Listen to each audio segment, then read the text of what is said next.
बातम्या पेरल्या जात आहेत का काय होतंय म्हणजे आता? मी एक न्यूज जर्नलिस्ट आहे, त्याच्यामुळे हे जे बातम्या पेरणं असतं ना, ज्याला लीक म्हणतात रूढार्थाने. ओके.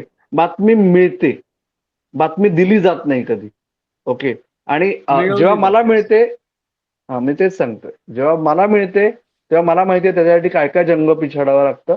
आणि तीच गोष्ट माझ्या फ्रॅटर्निटी मधल्या इतर पत्रकार मित्रांच्या बाबतीत. त्याच्यामुळे कोणालाही जर बातमी मिळाली तर मी त्याचं श्रेय त्या पत्रकाराला देतो, बातमी पेरणाऱ्याला नाही. ओके. कारण जर ड्रेसिंग रूमची सँक्टिटी मेंटेन करायची असेल आणि युट्यूब सोडून न्यूजपेपरमध्ये आलं तर आजच्या जगात खूप मोठी गोष्ट आहे. तू रेफर करतोय अर्थात इंडियन एक्सप्रेस मध्ये जे आलं, गंभीर चिडून म्हणाला बहुत हो गया. तर आता मुद्दा असा आहे, गंभीर चिडून म्हणाला बहुत हो गया हे म्हणायलाही गंभीरला बहुत लेट हो गया का, अशी वेळ आली आहे ना. गंभीरला जो सपोर्ट स्टाफ दिला गेला होता तो त्यांनी सांगितलं, तो सपोर्ट स्टाफ त्याला दिला गेलेला आहे. अर्थात आपल्याला आता हे माहित नाही की त्याला जे हवे होते ते प्लेयर्स दिले गेले आहेत.